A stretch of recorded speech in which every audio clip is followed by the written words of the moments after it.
and welcome to Study English IELTS preparation. I'm Margot Politis. Today we're going to talk about how to describe the appearance or character of animals and people. Here's the clip. Listen to some descriptions of a very strange octopus. You couldn't get an animal that is sort of more different or more alien to us. They've got such a weird shape. They've got 8 arms coming off their mouth. When they walk around, it's like they're running round on super lips.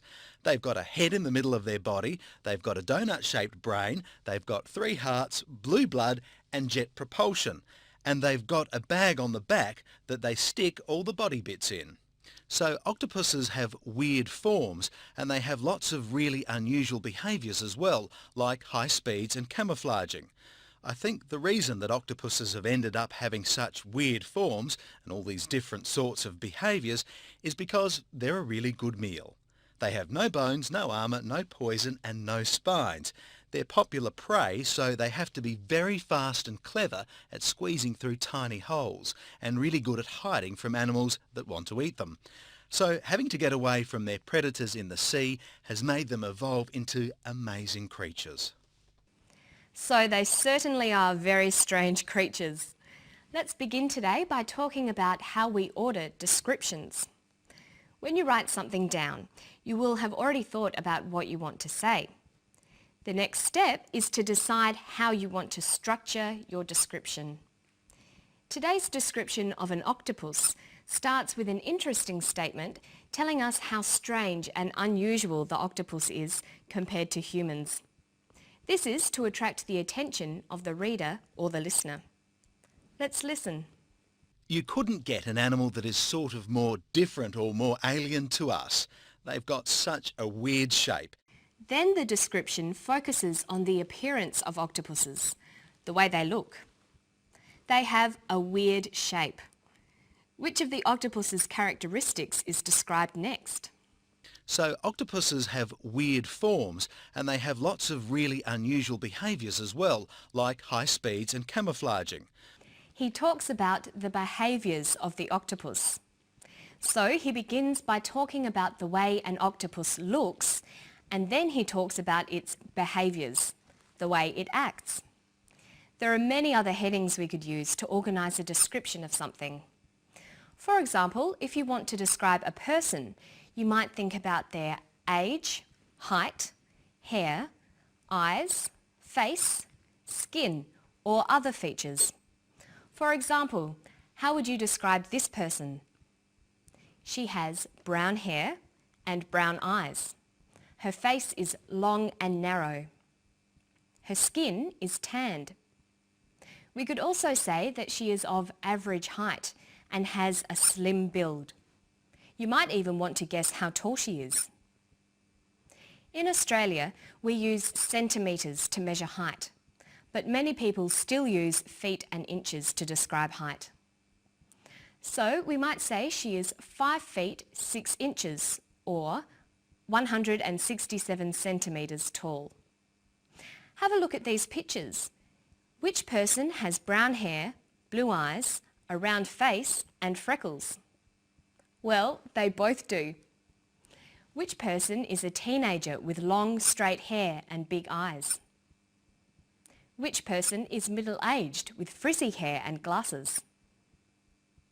You can see that the same person can be described in different ways, depending on what you want to focus on. The more vocabulary you know, the better your descriptions will be. Now, listen for another way of describing a person or animal. They've got a head in the middle of their body, they've got a donut-shaped brain, they've got 3 hearts, blue blood and jet propulsion. The octopus has a donut-shaped brain.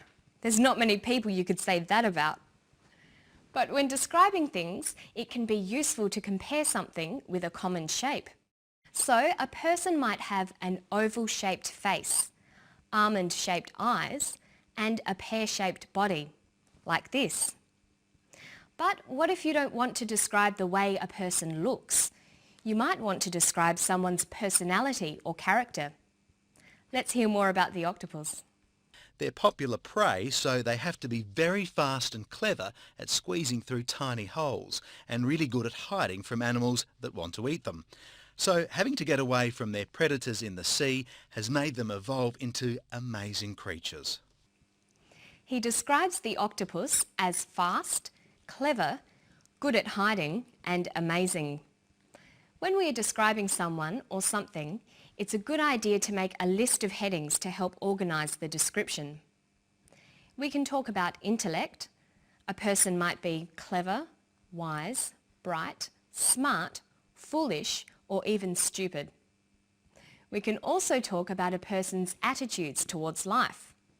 We could say a person is sensible, introverted, extroverted, optimistic, or pessimistic. Or we might talk about their attitudes to people.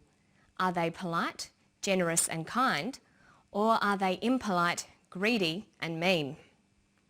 And we can describe someone's behaviour too. Are they positive, interesting and confident? Or are they negative, boring and shy? When learning to describe people, it's a good idea to be familiar with opposites like these. This will help you build your vocabulary very quickly. Do you know the opposites of these words? Cruel, extroverted, courteous, generous, bright. The opposites are kind, introverted, rude, selfish and stupid. Sometimes it sounds better to use one of the more positive words to describe someone. Mary was really cruel. You could say, Mary was not very kind. I think Kylie is rude. I think Kylie is not always polite. Now let's work on building up your vocabulary about body parts.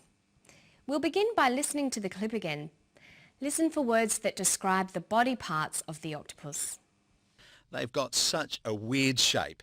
They've got 8 arms coming off their mouth. When they walk around, it's like they're running round on super lips. They've got a head in the middle of their body. They've got a donut-shaped brain. They've got 3 hearts, blue blood and jet propulsion. And they've got a bag on the back that they stick all the body bits in. He uses the words mouth, arms, lips, head, body, brain, heart, blood and back. These all refer to parts of the body that you might want to describe, so it's important to know them. The easiest way to remember large families of words like these is to have a system.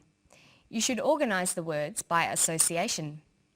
For example, you could begin with the face and remember all the words that relate to the face: eyes, mouth, nose.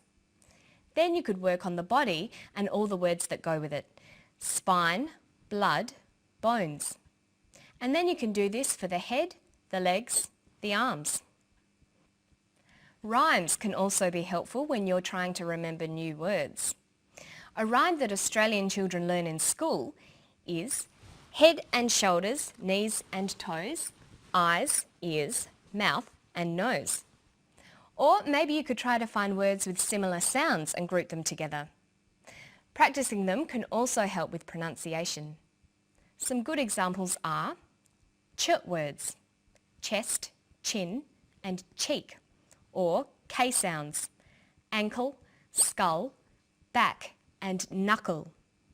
Or words that start with H, head, hip, heel, hand, heart. In this way, you'll be able to practice body parts and pronunciation at the same time. And make sure you learn the more unusual body parts as well. And that's all for today. Don't forget to practice all the things we've learned today, and I'll see you next time. Bye-bye.